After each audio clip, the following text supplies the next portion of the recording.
Stuck back for Arfield. 1-0 Burnley. Scott Arfield. He's been threatening that recently. And all the Burnley players run to the Darwin end. Burnley win the next ball. It's Rory now. On the outside. Decent. Barnes! He got it! Ashley Barnes with it! What a cross from Rory! And there was Ashley Barnes! And Burnley leading the derby. Obviously quickly finds Benson in space at the byline. Can Burnley get a goal here? Back for Brownell. Saved by the keeper. Burnley won it to the end. That is magnificent. They deserve that. On it by Paul Teller. On for a hat-trick. He's got it. Hat-trick for Nathan Teller. Oh, he's on fire at the minute. 3-0 Burnley. It's Nathan Teller's day. And Burnley are 3 up here. Fantastic derby. Here's Benson. Can he go on the outside? Comes inside. Top shot. Oh, the goal. Manuel Benson once more. That is top class. Burnley have done it. Fantastic. Clarets deserve the championship title. They've been the best side throughout the campaign. Burnley have won the second tier. What a fantastic achievement. The players have been magnificent.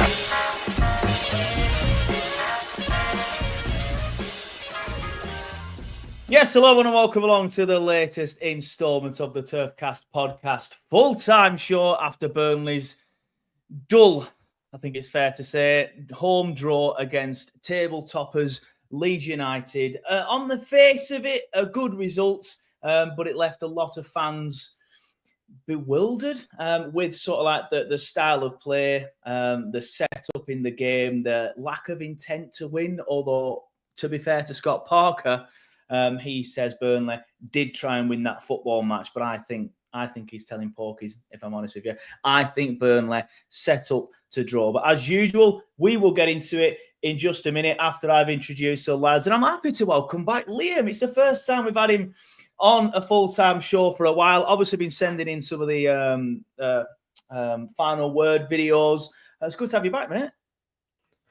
Yes, man. I do apologise for not being here as often. I've got personal stuff going on, and yeah, just what a good time to come back, right? I'm sure the chats in the comment sections and Twitter would not be trying to kill each other at some point. So looking forward to it, mate. I do feel like there's a civil war brewing on Twitter Clarets, if I'm honest with you. When is there not? Yeah, true. I always do feel like that, but it feels exceedingly worse at the minute. But yeah, Liam did say to me today when I asked him on WhatsApp if he wants to be available for the show, he said, you know what, sod it, I'll come on. I need to rant. So I'm looking forward to getting into that later, mate. And as well, Andrew, as you can see, Mr. Ever Present. How you doing, mate? I'm all right, mate. Yeah, just reading Scott's comment. Yeah, agreed. The weather was crap last night. But yeah, I'm all good.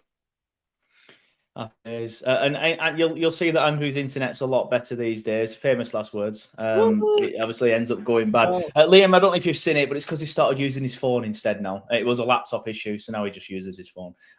So no hamsters were harmed in the making of this podcast. But yeah, get your comments coming in. Let me know how you thought about the game yesterday. Obviously, I think the overriding majority, I think amongst Turfcast listeners at least, is a good point, but a little bit boring. But I think some of us will be like, yeah, fair enough, it's a good point. But it, as I said in my fan reaction, it's happening too often. That's the problem. It's happening too often. But big shout out, first of all, to Andrew Turmore, who became a YouTube channel member.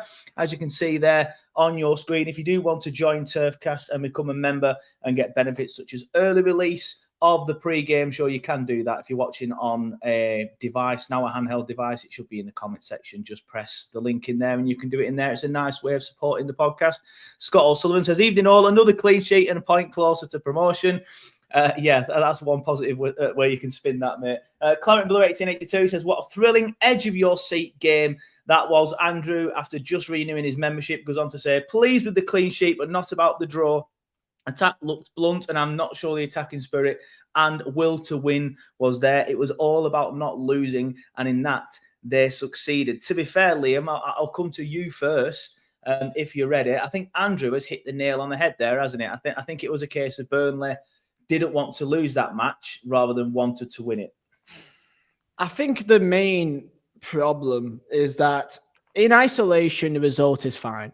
In isolation, if this was just one of those rare games that you're up against a side top of the table and you just do not want to lose, and you just try to make sure that you don't lose the game, then you can kind of forgive it, right? You can forgive it completely. The issue is it's not in isolation, and that this is countless times that we've had, even games that we've won, we've looked poor. Like, for example, I can think of immediately Plymouth at home and also Swansea City at home as well. That's our 9th 0-0 draw this year, which is a third of our games. So in isolation, it's like, okay, you get it completely. It's one of them. But the issue, it's not. And it's how many more can this happen until you realize that we just aren't really that good in attacking areas. And defensively, we're fine. I think Leeds were really poor in their attacking third in terms of their decision making. And if we play against a team, let's say, for example, a Premier League team, we would be found out and punished way more than what we are in this division. So against a team that can break some lines, and each time they did, either number one, Estev was there to actually make the interception and was incredible that game, by the way. Thank God he was there. And they just had really poor decision making. So yeah, I'll get into it later and I'll let Andrew speak as well. But all around, it's just a case of in isolation, it's fine, but maybe there's a conversation of what concerns could they be for the future. Yeah, fair enough. Obviously, I feel like when you're saying that, you're sort of like saying concerns for the future in terms of if we go up and how we'll get on next season, which I completely share those concerns. However, I think for me, it's just a case of please get there at the minute. We'll get on to predictions and stuff later, but I still think we maybe sneak second. I'm not all impressed with Sheffield United, although they have signed well. Sunderland is a team that worries me the most, if I'm honest with you. But we'll see how Sheffield United look with their new signings. But anyway, Andrew, we'll move on to you. Thoughts on the game, please, mate. The stats are, of course, on your screen. Just quickly go through them, actually, Andrew, before I let you speak.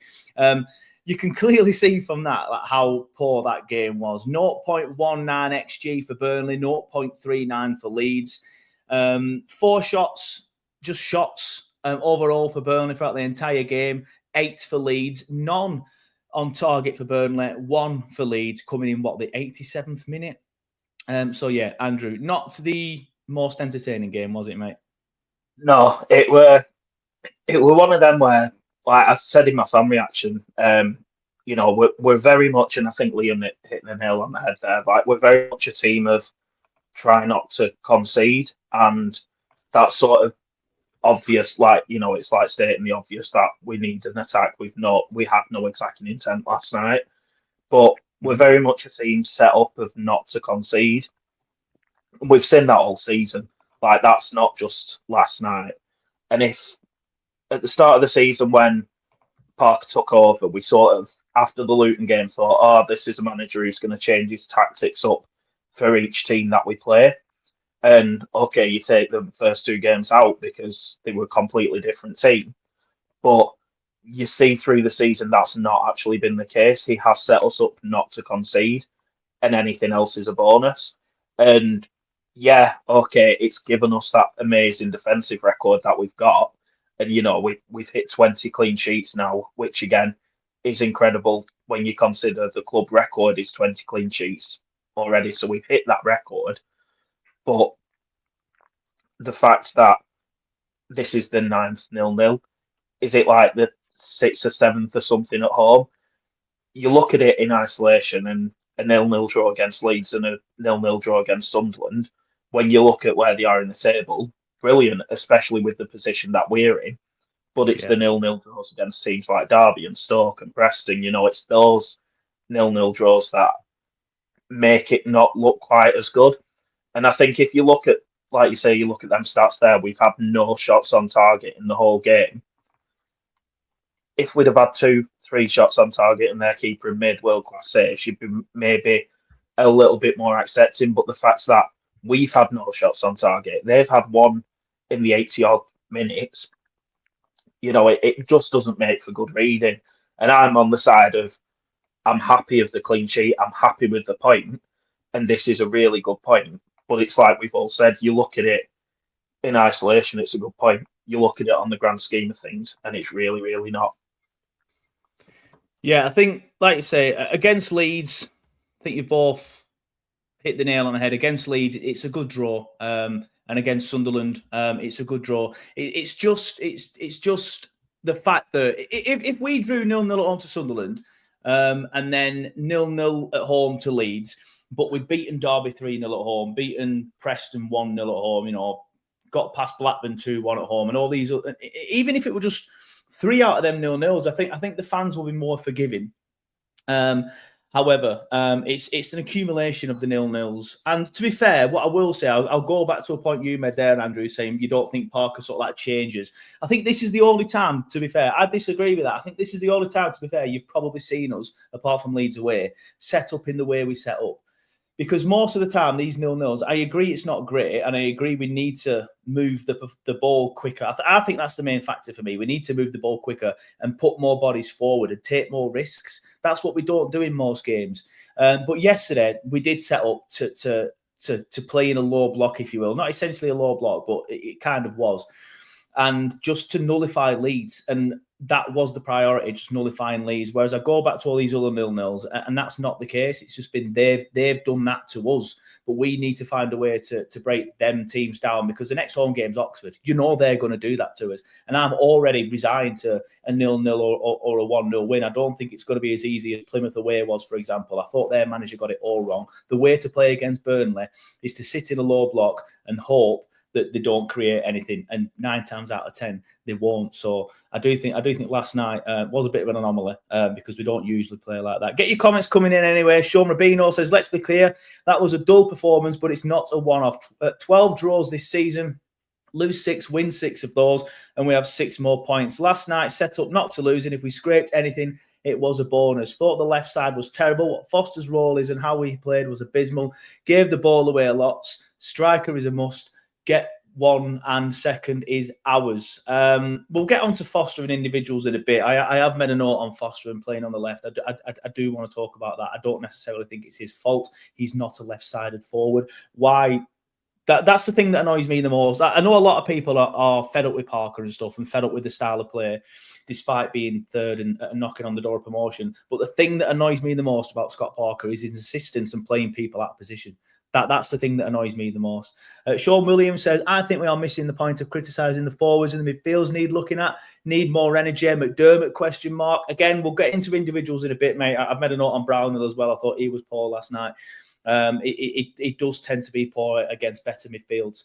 Lee Greenwell says, it's an absolutely fantastic defensive record, but it shows that we are overly cautious. If we opened up a little, we could be turning some of these draws into wins. Claret Blue 1882 says, if Parker really wanted to win the game, he would have put Sarmiento and Koleosho onto the wings in the second half to provide some attacking threats. Foster and Anthony were ineffective. I thought Anthony was okay, to be honest with you, but didn't really create anything. So I guess ineffective is the perfect way to describe him. Lee Greenwood says, this one was a must not lose, though. I agree with that. I did see someone earlier in the chat saying cool jersey, Joe. I bought it off a Burnley fan called Lee yesterday, and I said that to him as I was meeting him to buy this shirt. It's a must not lose, and ultimately we succeeded, and that's why I think we set up in the way we did. It wasn't great to watch, but ultimately we got the job done. But anyway, another thing that sort of like advertises our intent in the match are these average positions and pass maps. On the left is Burnley. Look at how deep Burnley are. Look at how deep they are compared to Leeds. Solomon's a bit of an anomaly on that one, to be fair. But look at Foster, our left-sided forward, and look at Anthony, our right-sided forward, and even Fleming, the striker. They're so deep. Compare them to Solomon, James, and to be fair, Pirro's quite deep for Leeds as well. But Liam, I'll come back to you because I know you said you want to talk about this style of play more and things like that. But looking at that, I do think that just shows the lack of intent from Burnley, doesn't it? It just shows that Burnley were set up just to nullify Leeds and ultimately ended up nullifying themselves as well. Well, I mean, you can kind of maybe see the idea that it could be similar to when we played them away at Ellen Road, where we basically aimed to sit deep and hit them on the break. I was surprised to see Koleosho. I don't think he was even subbed on. Was he, Koleosho? He wasn't even brought on, which I was surprised by, really, because he had a bit of pace to go on to do. I just get onto them.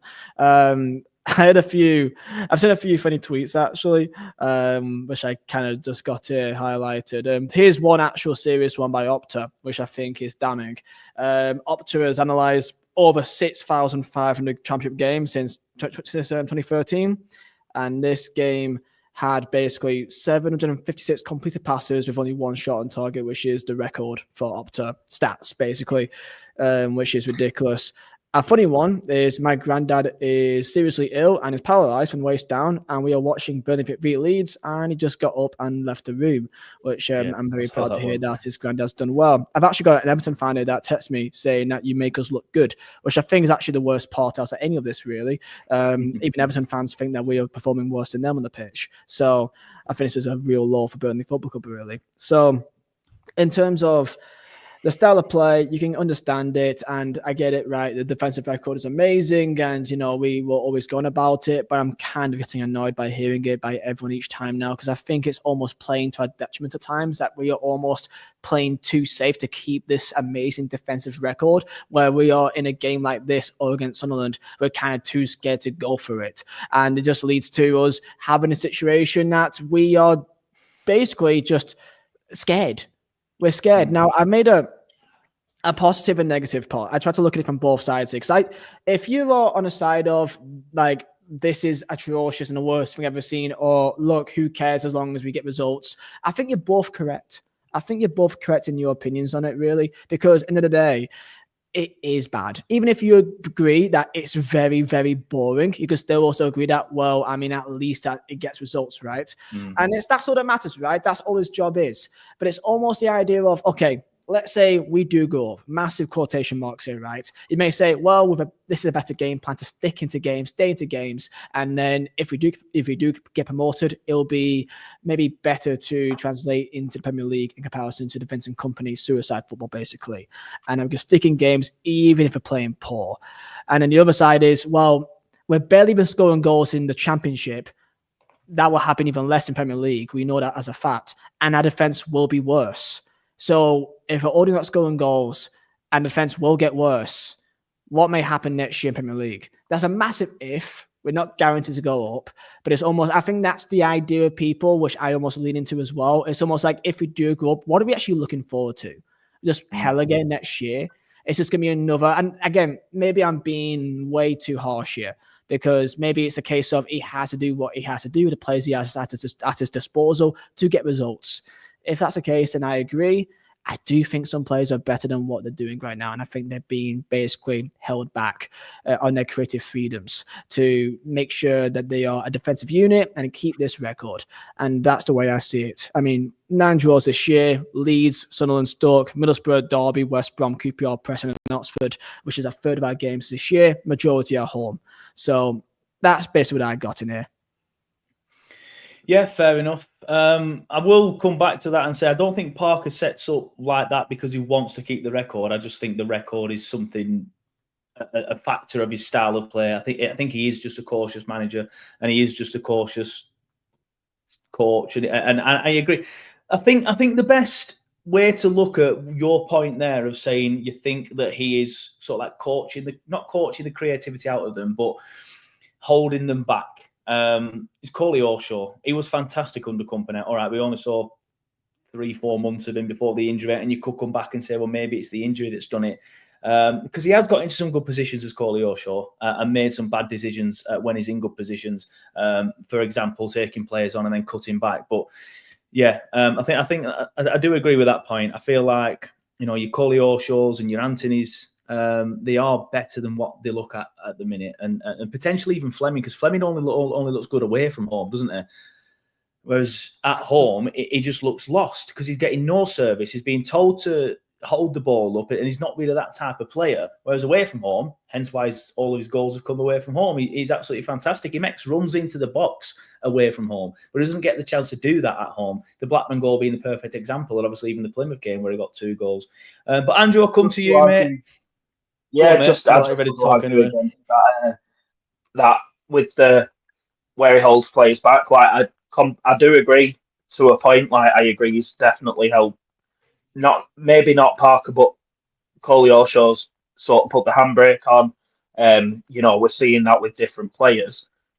But Fleming, I'd argue, he's actually let have a bit more freedom, especially away from home. Like, we all know that Fleming ain't a striker. Like, he's not a striker, he's a number 10. And yet he's got 8 goals this season. All right, granted, they've all come away from home and they've all come, pretty much in the last 3 months or whatever. But he's actually been given that freedom to attack. Whereas, all right, at home, he's not doing that. But away from home, he seems to be getting that, that attacking freedom. But I just want to go to a point as well that Liam said about the draws. Like, you look at the teams that we've drawn against, and it's a question for you two really, as well as the guys in the comments. If you look at the teams that we've got draws against, so I think it was it West Brom where Laurent's goal was disallowed, even though it was a perfectly legit goal. Anthony, that one. Anthony. Anthony's goal, and then walk down the road and Preston both had, as horrible as it is to say, legitimate goals disallowed. If those 3 decisions had gone in our favour or gone the opposite direction, so we take one of the draws out as a win, but then 2 of the draws out as a loss, we drop down to however many draws. Are people happier with that situation than where we are now, where we've got 3 draws that probably should have been a win and 2 losses? I can respond back to that if you want me to. Yeah, go on, Liam. You go first. I think with people, I think they can understand that would make a difference in terms of it doesn't look as big on paper. Numbers doesn't look as scary. And of course, that there is context to it to add into it. Anthony's goal against West Brom should have stood. Absolutely. I mean, that Blackburn game, as you mentioned, we probably should have lost that game. Let's be honest here, that they probably were the better team in that second half. I mean, I think the worst game, I wouldn't even say yesterday was even the worst second half I've seen this year for Burnley. I would say Plymouth Argyle at home was the worst performance I've seen for us. We actually made them look really good, and they are gash. It's actually incredible. I think that's the worst I've seen us play my entire life. We were time wasting against them in the 88th minute, and it was ridiculous. In terms of the draws, in isolation, Leeds, Sunderland is a good result. And sometimes crazy things can happen in Championship, right? We saw Hull, who are in relegation scrap, beat Sheffield United 3-0 away, and they've only lost to us this year. Even when we went up with Company, we still lost to QPR at home. So things like this can happen in Championship. I get that completely. My main issue is that, like, if we don't go up this year, what happens next? Because our players, in my opinion, we are only where we are on the table is because we already have better players than most teams in the league. We've got Josh Brown and we've got Conor Robertson. We've got the know-how. Most of these players will start leaving if we don't go up this year. And the way we play is not sustainable. With worse players, we will be much worse. We're only staying up based on the quality that we already had by being a Premier League team for near a decade. We're having the likes of Estev that would never be here without us going down in the first place, or going up in first place with Trafford as well. So that's my main issue. It's like, if we don't go up, this is going to be a big problem because Scott Parker will have worse players and we will be a worse team. And we are already not scoring goals with a worse team now. So with a defensive record, if that starts fading away, what do we have left? So I'm thinking, and maybe I'm thinking big picture here. And that's maybe, we don't even need to go into that conversation. But that's my main concern. I need to think of the long term here. And I just don't know what happens if we don't go up this year. I think on the flip side of that, though, we've got players like, all right, we'll probably lose Trafford. We'd definitely lose Brownhill. We'd definitely lose Roberts. We'd probably lose Esteve. But we wouldn't be in the situation that we're in this year where, we started the season with Wilson Odebert, we started with Vitinho, we started with Dara O'Shea. We started with these players. And with a week left of the transfer window, they all got taken away. Whoever people want to blame, if you want to blame Pace, if you want to blame the board, if you want to, that's completely up to you. But the reality is that Parker had the rug pulled from under him. At least next season, if we are still in this league, Parker will have the entire transfer window to get his players in, rather than, have a week to do it. And at the end of the week, knowing full well that we have to play the Bastards as well. But I do agree with you. I do still have some concerns. We do stay down. I just saw a comment by Chris, by the way, saying not scoring goals. He scored 5 in the first half last week for Plymouth. Okay, one game does not distinguish an entire season. It's like saying 3 games against Cardiff and Luton and Plymouth boosts up our goals we've scored by a mile, mate. In terms of the stats wise, I think we're 17th in the table in terms of goals scored for the entirety of the championship. Goals wise, we are really poor, like massively poor. Where are we in terms of goals scored for the entire championship? It's like mid-table. It's ridiculous. And again, Spurs were sent to extra time by Tamworth. They're not a fucking 5th tier team, are they? They are like that's games are just crazy times. And Plymouth are also really gash right now when it comes to their situation. Yeah, and that's the thing. Some games are crazy. They were really poor against us. They got the results against Sunderland. Thank God for that. They did us a favor. But I just feel like I'm just concerned for the long term. And maybe I don't need to. Parker is just there to get us up no matter what. No matter what. Exactly. And I agree with this comment. And that's what I was going to say. This is what I was going to say. I agree with this comment. I think if we don't go up, I don't think he's here next season. Because that's the objective. The objective is to get promoted. I think Pace will turn around and say, you've failed your objective. We're going to have to let you go. Is Pace going to do that though, mate? Some people might think he's too nice, but obviously he sacked Dyche, didn't he? So we'll see. I can't see him being here next season if we don't go up personally. I mean, if we go up, people are saying that, okay, just give him 5 games and then sack him. I mean, I'll give him more than 5, but I would expect us to be a bit harsher on Parker than we were on Company, for example. I think if we're bottom and if we're doing a Southampton by end of October, mid-November, then it might be time to pot him. I've been quite calm, I think, on Parker and the style of play, and I've ended up looking like one of these sort of like positive spinners on Twitter, but it's not difficult to be that. Even if you don't want someone's head cut off on Twitter, I think you're put down as a positive spinner. But I will be a lot more critical next year, even though it's harder in the Premier League. I just feel like you're going to need to learn from your mistakes. And the mistake we made a couple of years ago was sticking by Company for too long. Even though at the time I know I was one of them saying don't sack him, so I realise I sound hypocritical, but at the same time, hindsight's a wonderful thing. I mean, I would say this to add to it. We have the main positive is that we've now gone through the toughest part of the season. Exactly. Look at the run of fixtures now, and there's no easy games, but we have favourable run now compared to Leeds and Sheffield United. Yeah, we've gone from Borough, home and away. We've got Norwich away, that's done as well. Sheffield United away, Bastards away, Sunderland at home, Leeds at home. Like, we've faced a lot of higher on the table sides and like tough away days so far. And now, if you just have a look at it now, it does look very much like reasonable. Like in terms of big sides, it's really Sheffield United at home. And by the way, I mean, I think I said this as a joke to my Leeds mate, saying I have more faith on beating Leeds than I do beating Portsmouth away. Or I have more faith or beating Oxford at home. Yeah, Oxford at home, I agree with. Portsmouth away, I think we'll carry on with this away train that we're on and go there and just do a job on them. I believe we'll win that one and then draw it home to Oxford. That tends to be the way. Like we look at this, like we've got through this really tough run of fixtures, and now we're looking at, these are favourable fixtures. All right, last night, maybe a little bit ironic saying it now, but you'd like to think that, how we've been this season, we seem to play better against the teams towards the top of the table. Like this run of fixtures now are favourable. But can we actually do it? Because the way that we've been this season, we seem to struggle more against the lower or so-called lower teams. Yeah, the Leeds fan in the chat, he says, are there any teams in your remaining running that you are concerned with? Borough or Sheffield United, perhaps? We only play Sheffield United, mate, out of the good sides. We've played Borough twice. We've played Blackburn twice. They're on the downward spiral now. We'd still need to play Norwich. Who else is that? I think every West Brom. West Brom at home. It's just mainly games at home now. The majority of the games are against sides in the bottom half, and any of the tougher are at home. So we're in a good position to say we're only 3 points behind Leeds. Leeds aren't our problem at the minute. It's just finishing in the top 2, in my opinion. That's the aim. And I think we're better than Sheffield United. I'm not all that on Sheffield United. And again, I look like a hypocrite. People change their mind and get over it.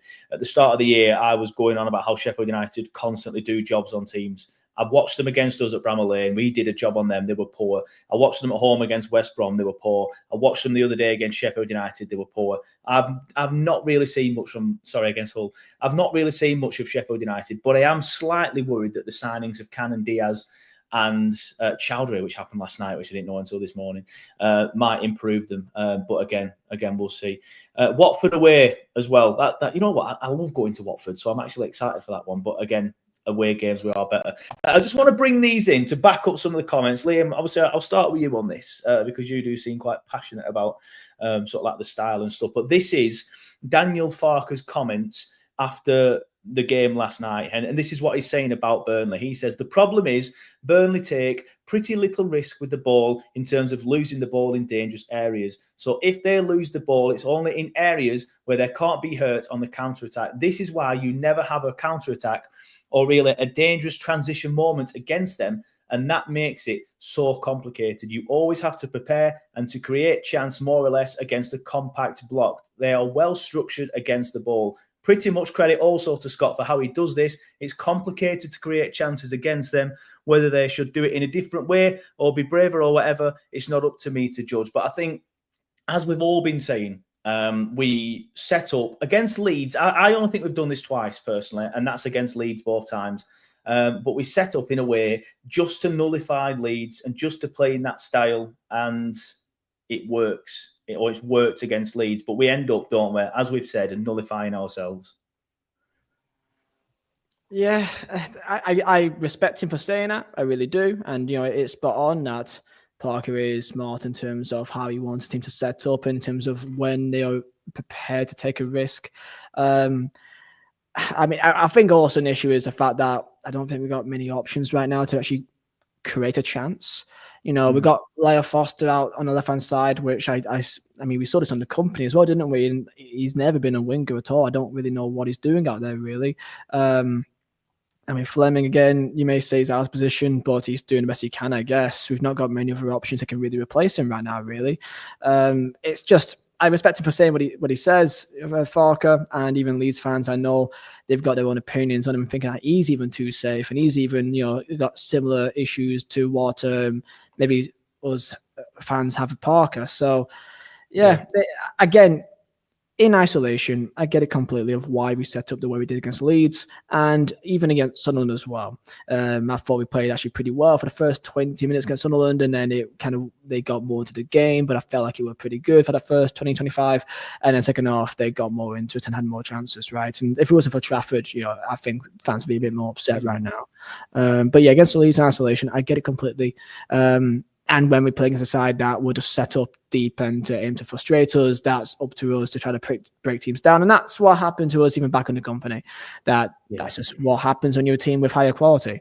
And the issue is, I think we have less quality this year than what we did under company. So we're going to find other ways to make it work out pretty much. Yeah, fair enough. Luke Williamson said, Leeds United were an attacking team and opened themselves up and we couldn't score against them. How are we supposed to beat Oxford, who are just going to stick 11 men behind the ball? Difference is, Luke, we obviously won't set up in that style against Oxford. We set up in a style to nullify Leeds. We don't do that at home. I've seen people say it's the same thing every time at home. It's the same result and the same outcome, admittedly, but it's not this. We have not set up like that at home before this season. The reason why we've been drawing 0-0 is because other teams have come and they've sat in the low block, but we don't have the creativity to break them down. I do agree, though. Oxford will probably end up being a 0-0, but it's not going to be a case of we can't score against them because we couldn't score against Leeds. We will play a completely different way, but potentially still come unstuck and because we don't have the quality going forward. Ben Burnley Bowler, great name, says, are we not a little worried that Sheffield are signing decent? Sunderland adding 2. If we don't bring in 1 or 2 who actually improve the team, I worry in the long term if a Fleming got injured. You know what? I've never even thought about Fleming getting injured, but that does worry me. Anyway, we'll get on to start again. We'll get on to individuals in a minute. There was one slightly controversial incident in the game yesterday. Leeds fans there's a Leeds fan in the chat, so I would like to see his or her opinion on this. But there were some Leeds fans on Twitter saying that they should have had a penalty for this. I can't remember who it was. Was it Bogle and Anthony are coming together in the box after a decent through ball from the Leeds lad in the middle. He sort of like dinks it over.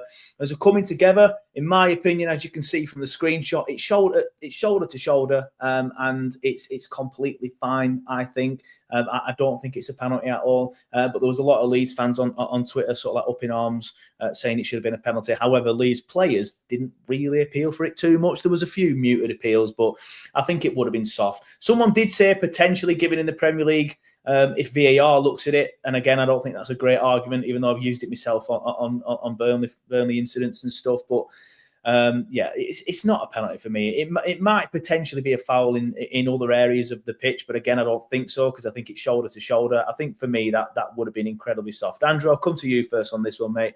What are your thoughts on that one? Do you think it's a penalty or not?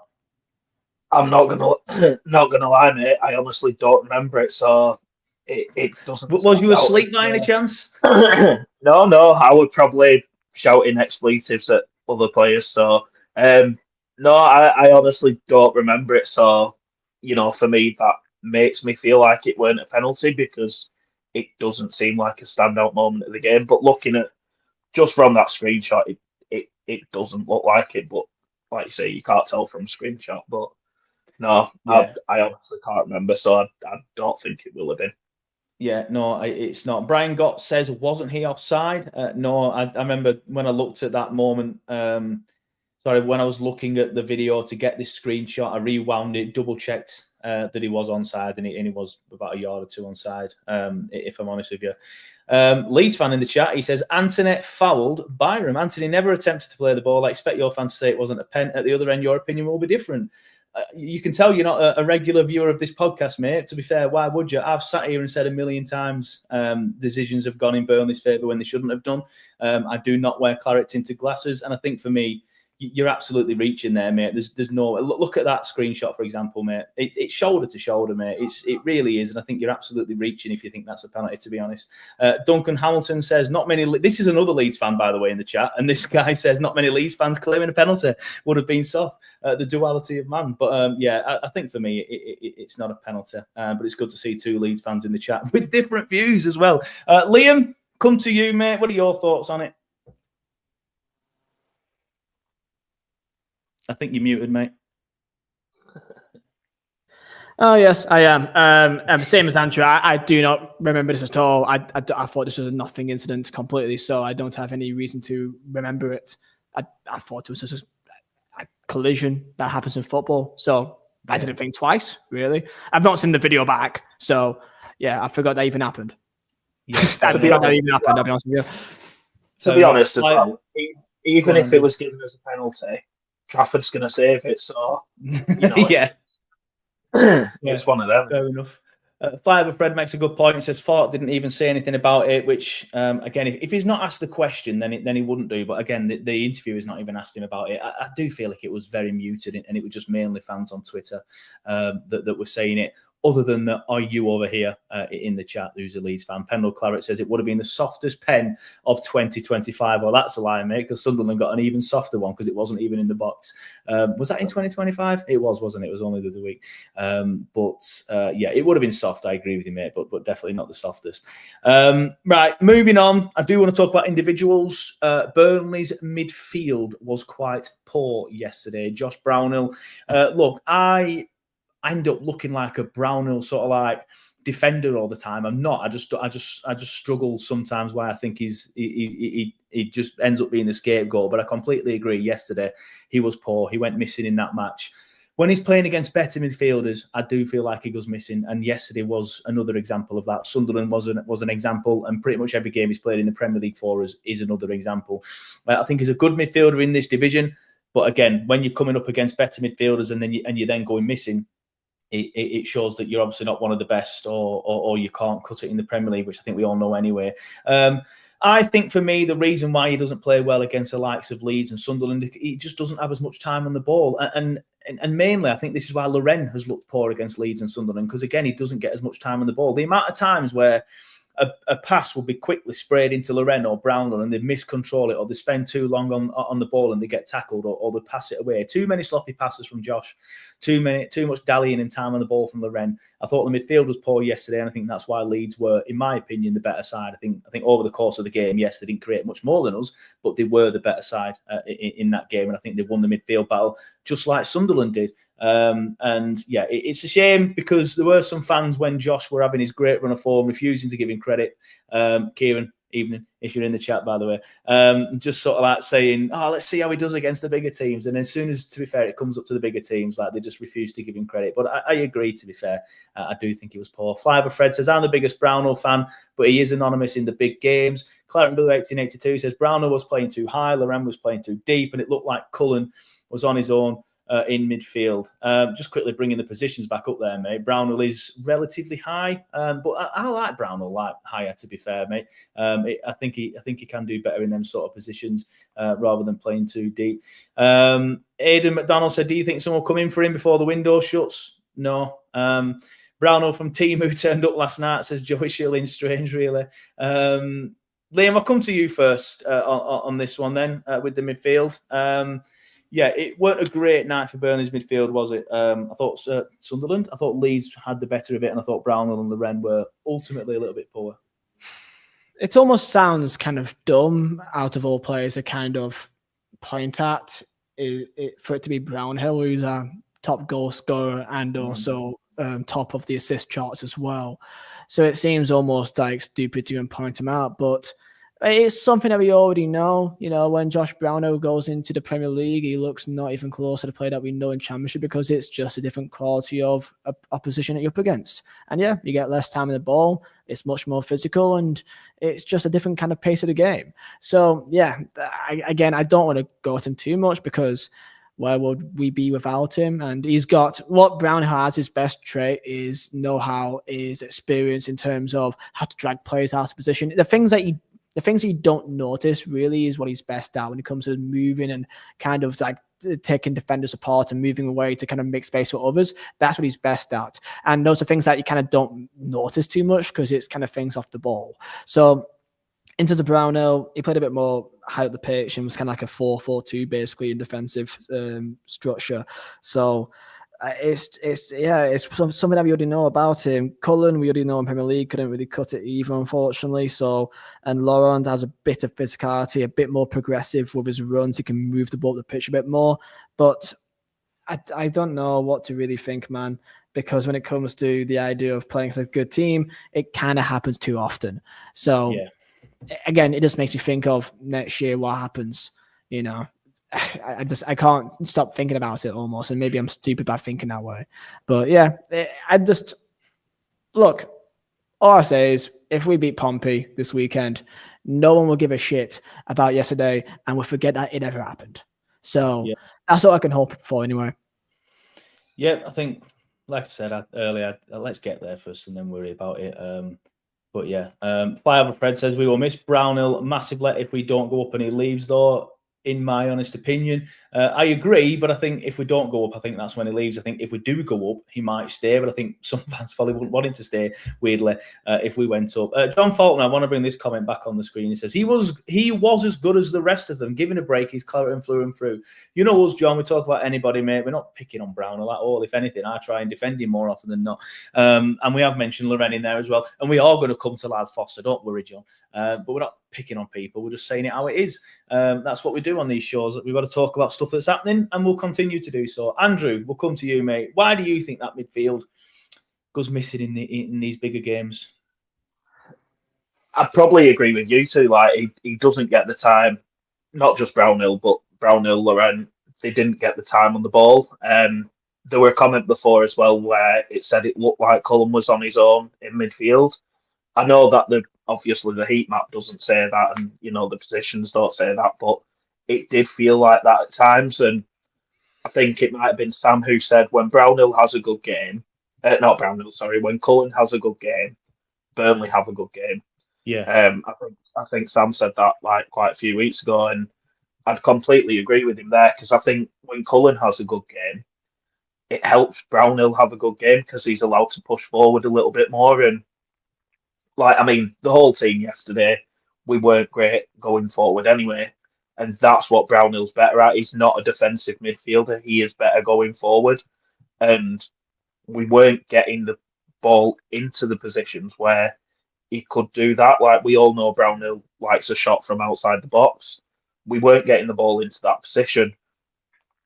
And like I said, that Laurent is good at driving the ball forward and he pulls us up the pitch.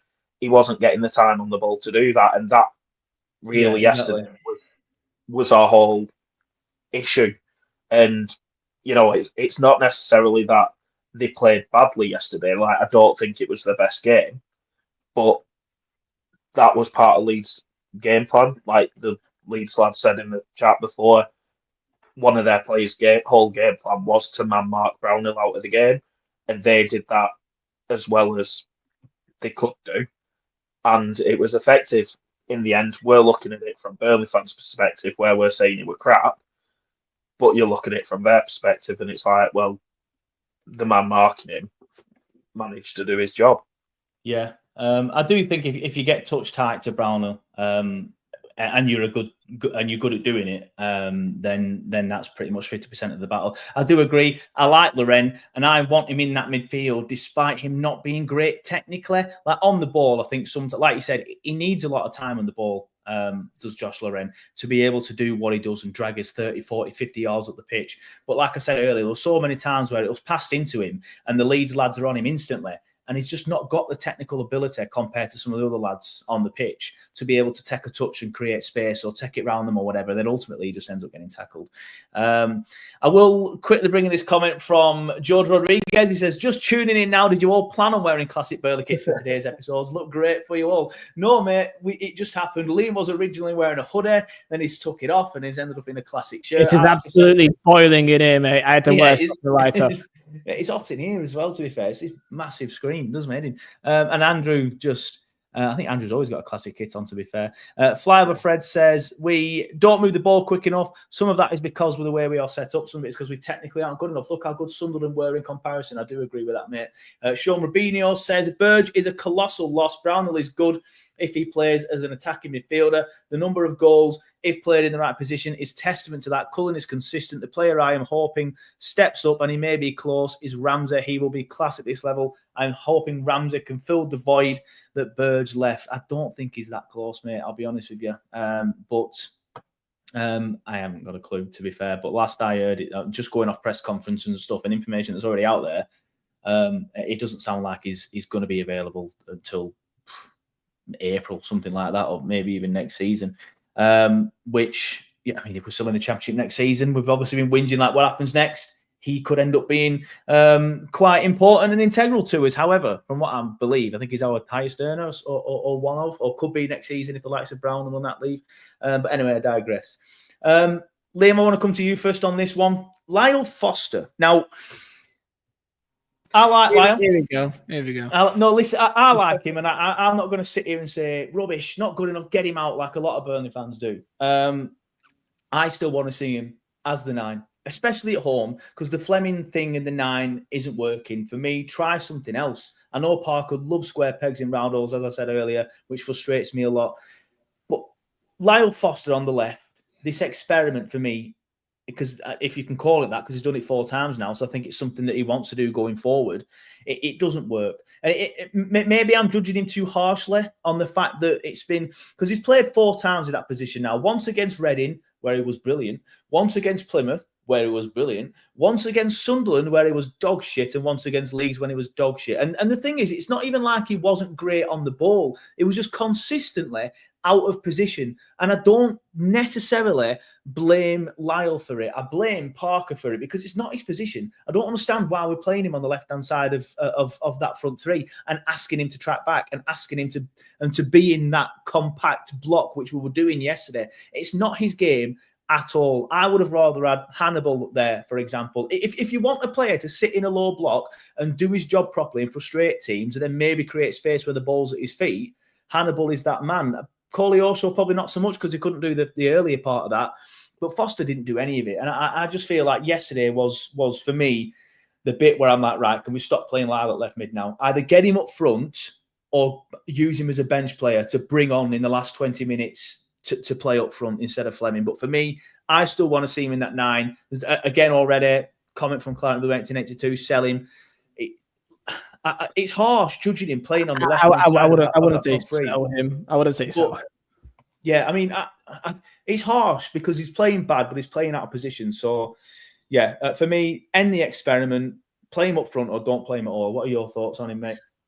Just by Harry's comment there, saying Hannibal on the left, Fleming in 10 and Foster in 9. We know that if you play, because that means if you play Fleming as a 10, Brownhill will have to go deeper, and therefore it would probably take out Laurent. And we already know Cullen and Brownhill does not work at all. Like, it has to be Cullen, Laurent, and Brownhill as a 10. Like, that's the only way it can work. That's our midfield now, boys. That's just the way it's going to be.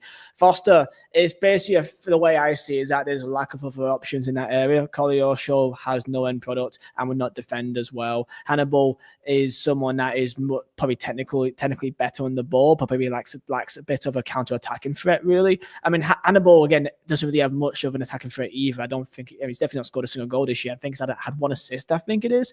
So he probably thinks that Foster has a bit more of an attacking threat and is also someone that works hard and is a bit more physical, which is something that we do lack. We do lack a bit of physicality. So I can see why the idea is there, but he's also just not a winger. He's not someone that is really going to be a creative outlet. He's not got a left foot really, so he's not going to be someone that will keep defenders on edge. He'd be predictable, and maybe you can hope that he can cut inside on his right foot and do something from that. We saw him attempt that once or twice, I think, against Reading. That was near. But yeah, Foster, it's just a lack of options and just kind of seeing if it works. It doesn't, but I don't think there's many other options there that can really go in that position. Sarmiento, I've heard.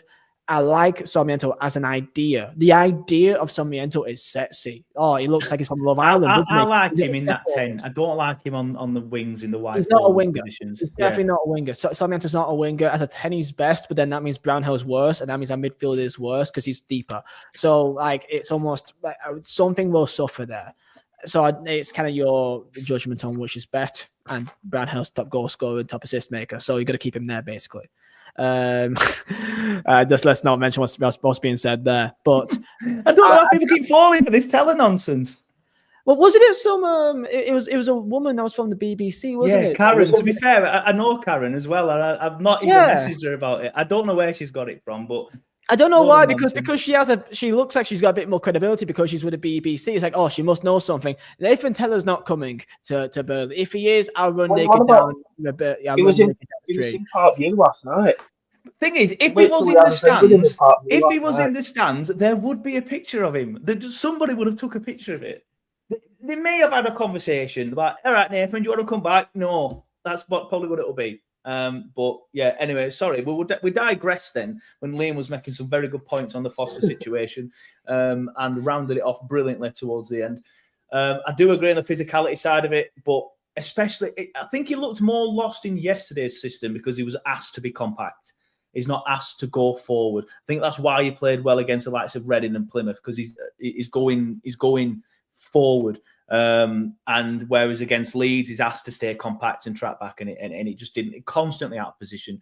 But was it Bogle who had the freedom of turf more on our left-hand side? Yeah. Because Lyle was just not tracking him at all, and Humphreys was constantly getting sort of like left there on his own and things like that. And it was just atrocious. Andrew, your thoughts on that? Lyle Foster on the left-hand side of midfield. Well, not midfield, sorry, the forward three. I feel bad saying it because obviously he's had his issues and, he's really only just come back from injury, and he is meant to be our number one striker, but being played on the wing. But I've sort of gone off him now. I've seen enough of him in a Burnley shirt to know that he's not cut for it. Now, I don't know if, not just as a left winger, he's not good enough for us, I'm afraid. He's not good enough for the Championship. He wasn't good enough for the Premier League. He's not good enough for this league. I think it speaks volumes when his best game for us this season was... Thanks, Flyover, Fred.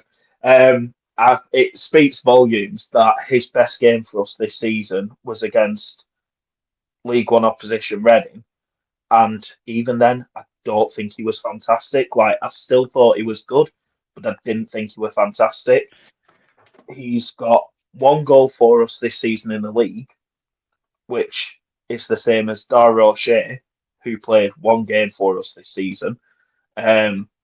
He's not even got 10 goals for us since signing, which is now 3 years ago. I'm sorry, but I don't see what he brings to the team. Like, he seems to walk around like he's sulking half the time for me. He'll go in for a challenge and he'll go down and feign injury a lot of the time and then limp round for 2 minutes. Like, and he just doesn't, and I don't want to go in on him because, he's still a Burnley player and I'll back them all, till they leave and even then after that. But for me, he's not the answer and we need to replace him. I'd be happy with him being a bench player, but he ain't all that. Yeah. Dominic Hall says, spot on, Andrew, sad but true. Again, I might be wrong then, but I slightly disagree. I want to see, before I completely say, no, that's it, done with him, I want to see him in the striker position in this league. I think he scores goals in the league in the number 9, honestly. We saw him in the striker position. I don't understand. How long did he get there? He didn't get that long before he had his injury. I admit he wasn't great, but I think he needs a consistent run of games that were at the start of the season after he come back from all his hit and miss injuries and issues and stuff like that. So it's for me, I just want to see him in that 9. But again, I wouldn't be dropping Fleming, especially in the away. He was in that 9 at start. Like, I do agree with you, and I know. Like I said, I don't think he played enough. I don't think he played enough there. I want to see him get a consistent run of games before I just say off you pop. I think it's because we saw it when we were under company in Championship that basically Foster isn't good in technical areas, in like short areas when you're trying to break a team down, which is usually how we play against teams. He's better, and that's why when people say that he looked better in the Prem in that start of the season, it's because most of the time we're playing on the counter and he's got space to run into. Foster, as an idea, he's got good physical traits. He works hard. And that's why he was liked a lot, because he works hard on the ball and he just keeps going. And he's pretty good also physically as well, that he can hold off a player or chest the ball down and move it onto the wing. He's got the physical abilities that you can see why he was wanted by company so badly. But when it comes to actually that technical edge, I think it's similar to this is going to be a really weird comparison, but bear with me here, that he's almost similar to Ashley Barnes when it comes to the less time he thinks, the better he is. When it just comes to him and just smashes it, then it almost is better than if he has, if you imagine him through on goal one-on-one, he's not scoring a goal. If you put Foster through on goal one-on-one, he's got time to think, he's not bagging it, I don't think. But when he's in a rush, I disagree with that. I think that's the bit where Foster's good, going through on goal, but he doesn't get them chances in the Championship. I agree with that side of it. He's not going to get that in the Championship because he has to receive the ball with his back to goal. And as Scott O'Sullivan says here, he can't play with his back to goal. So I agree with that point, Liam, where you're saying he's better in the Premier League because he's getting chance to run at defenders and things like that. But in this division, because he has to receive the ball in tight areas, potentially, he could struggle in that. But just going back to Andrew's point earlier when he was saying he played in the 9 at the start of the season, I was just looking at it, and he did. He played eight times in that 9, and then he obviously had that injury, and then he's come back and then played in left mid 4 times if you include the Reading game. So, yeah, I don't know. It's an interesting one. I feel like the tide's turned with Lyle, though. I think I think I'm in a minority with Lyle when I say I want to give him more of a chance. I feel bad for him. I genuinely don't want to go in on him too much because, I want him to succeed, and obviously he's had all the issues that he's had. And like Brian says there, Villa away last year, he probably his best game in the Burnley shirt, and I think he was written off by a lot of people that season under company in the Championship, but he was given chance in the Premier League. And there's moments where you can see that bit of brilliance. There are moments there, and that's why I still want him as part of the squad. But he's just not. If we're relying on putting all our hopes on him to score, 10 goals before the end of the season, I just don't see it. We've won 2 games 5-0. and he's not even got on the score sheet in them. The first one against Cardiff, all right, granted, again, half the team left, but he was in that 9 and he didn't score in that game. And then against Plymouth last week, that's when you feel to be like fair, the Cardiff one, good point. The one last week again, left side of midfield. Yeah, Plymouth, sorry. But considering that, one of the goal scorers was Joshua, who scored 2 goals, and then Josh Cullen. Yeah. You're expecting a player of Foster's supposed caliber to be able to score. But, like I say, I don't want to go in too much on him because I do want him to work out at Burnley, and he has his issues, but we need someone else in that position. Fair enough. I would like to see us bring a striker in. If I'm honest, do I think we will? No. I would presume that the person that we bring in between now and the end of the season would be a left-sided forward, because we have a huge gaping hole there where we are currently playing our main striker. It was brought in to be our main striker in the Premier League 2 seasons ago. Anyway, right, we're getting towards the end of the stream. Obviously, we will be doing man of the match shouts in a bit. Don't put them in the chat just yet. Just wait. I do want to look at the league table and get everyone's thoughts on where they think Burnley will finish. So obviously Leeds United top. We have prevented them from pulling away from us with that draw, which I think is all Parker was thinking about, if I'm honest with you, with the way he set up.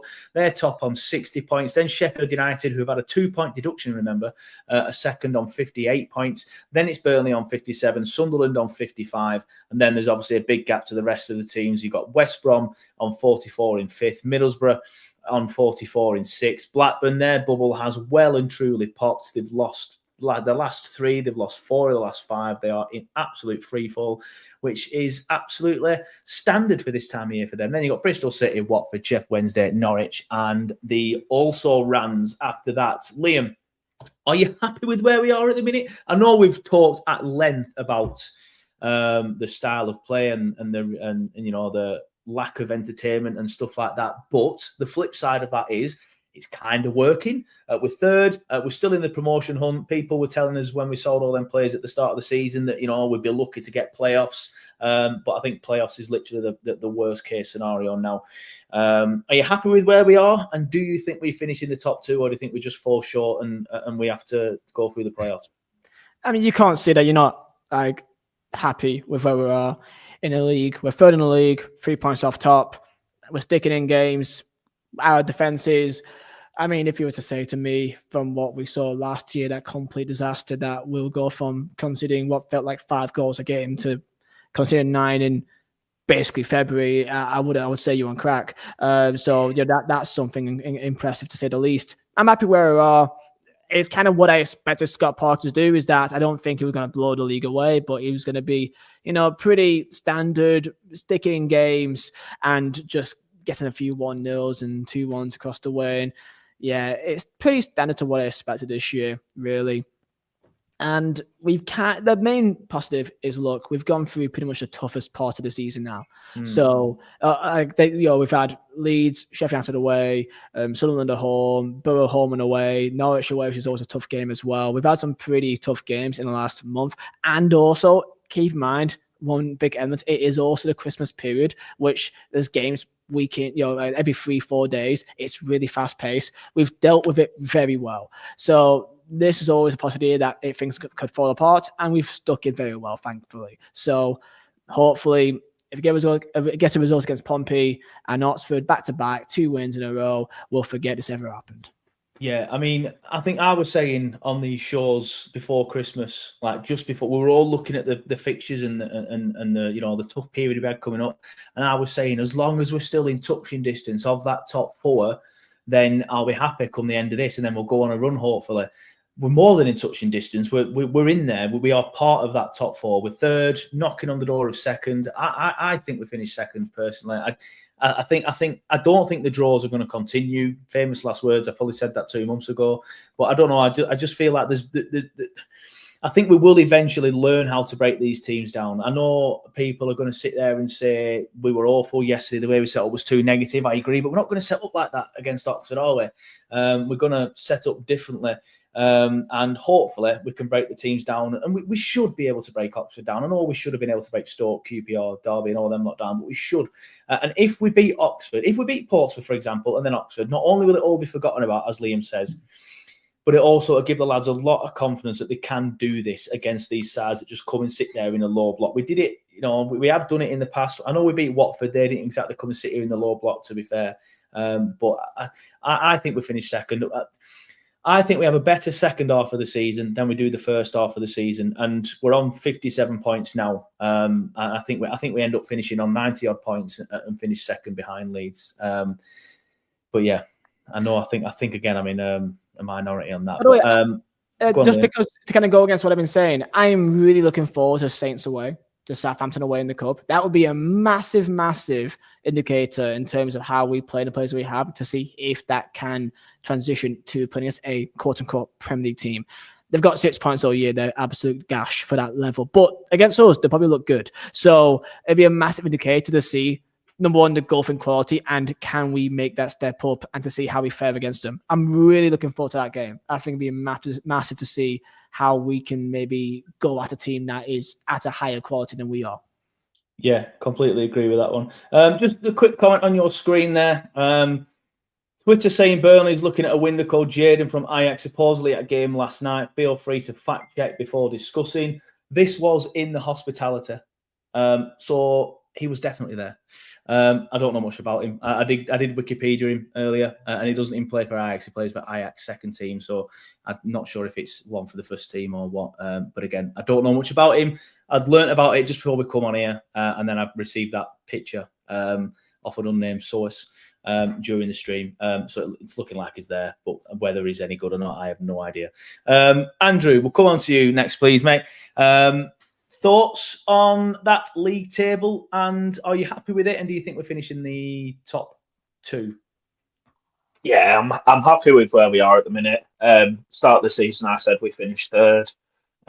Before this run of fixtures that we've had, I was in agreement with you. As long as we stay within touching distance, I think we've got a really good chance.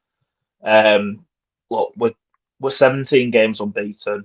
We've lost 2 games all season. Granted, there's far too many draws in there. 16, isn't it? Sorry to fact check you. It's 16, isn't it? I was thinking it was 17, but even 16, I'm still hopeful we can reach the 23 undefeated once again. Unbeaten at home all season. Still only 9 goals conceded. I know that I'm going to keep banging on about that, because even though it's partly through the negative football that we play, partly through to how Parker wants to play, the style of play, 9 goals conceded in January for a team that, let's be honest, last season, James Trafford couldn't catch cold for half the season. Steve obviously came in January, but he was in the team that, we lost like 5-0 to Arsenal. We were getting battered nearly every week. Egan Riley barely given a chance by a company because he got his new toys and dropped him as soon as he could. Connor Roberts, he kicked out of the club. We've got a left back who's not really a left back playing in that position. And for that back five to have only conceded 9 goals at this point in the season is absolutely phenomenal. So, yeah, I'm completely happy with where we are. Do I think we finish in third now? No. I have complete faith that we'll finish in the automatics. I'm still 50-50 if we finish first or second, though. Because, this time next week, we could be top of the league, depending on other fixtures. So it's that close at the minute that I'm still undecided. But, yeah, at least I'm happy with where we are. And for Scott, I'm also happy with the weather tonight. Is it all right tonight? Is it not pushing it down like it was last night? I don't think it is. Anyway, excuse me, I caught your cough there, Andrew. Man of the match shouts. We'll look to start wrapping it up now. Man of the match shouts, though, obviously we can't end the stream without man of the match shouts. Everybody, get your comments in. Burnley87 says Lucas Pires. weren't even playing, mate. Obviously, put that up before. He does that on every single stream, by the way, and even every single video. I love it, by the way. Keep doing it, makes it helps the algorithm. But yeah, man of the match shouts. Liam, I'll come to you first. I mean, I think it's pretty much going to be Steve. Everybody's going to, yeah. Moving on. Go. Yeah, Andrew, who's your man of the match? Wild card, Egan Riley. There's always one. There's always one. Honestly, I thought Steve played really, really well, but I just think Egan Riley was just as good, if not slightly better.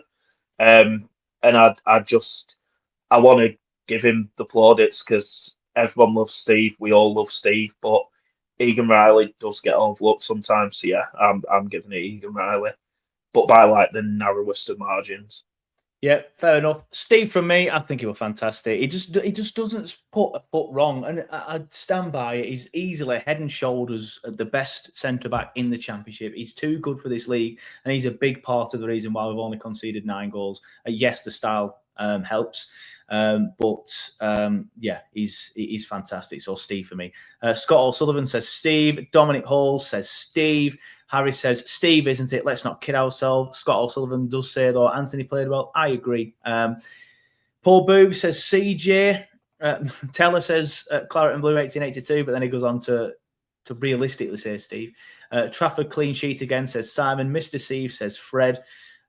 Give over, Andrew. It was Steve, says Harry. Like I said, there's always one. Trafford for the shithouser, he says Scott. Dominic says if Steve isn't playing for Spurs next season, I'll be shocked. I hope he does better than them. They could be in the Championship next season, Spurs. No one just joined, mate. Don't even dare say it in a minute that they can rewind the streams. Good to see Murphy's in a good mood as usual. Nobody has just joined. You are right, mate. But I did get some comments earlier from people saying that they had joined late. If I remember rightly, Harry was one of them. He said, I've joined 45 minutes late, so what have I missed? So people do join late, mate. So we will have that, and I will be saying that exactly is what I will be saying. But we will wrap it up there then. If you join the stream late, like Harry and like Jorge Rodriguez, who joined the stream late as well. And don't worry, when I press end stream, the video does stay on YouTube and Facebook for you to watch back at your leisure, on demand whenever you want. And if you'd rather listen to it on a podcast, maybe maybe going to work in the morning, then I will be uploading it pretty much instantly. So it will be available as a podcast on your morning commute. Lads, is there anything you want to add before we wrap it up? I've got some good things to say. I've got some positivity to end it off. Blackburn didn't only lose this weekend, but he also lost to 2 ex-Burnley players scored against them in Scott Klein and Naki Wise, which is fucking hilarious. So yeah, cheers to that, boys. And that's at least made my weekend a lot better. Yep, I completely agree with that. There you go, Harry. Bugger, just 45 minutes late. What have I missed? And Murphy, you joined late as well, to be fair. I did notice because you weren't spewing all your negative crap at the start of it. You waited until later on. But yeah, thank you everybody watching. Thank you everybody for listening. I will be doing a pre-game show ahead of the Portsmouth game. Obviously, I haven't reached out to a Portsmouth fan yet, but I will be doing it pretty much tonight and then hopefully get one sorted over the next couple of days. But thank you for watching and we will see you next time.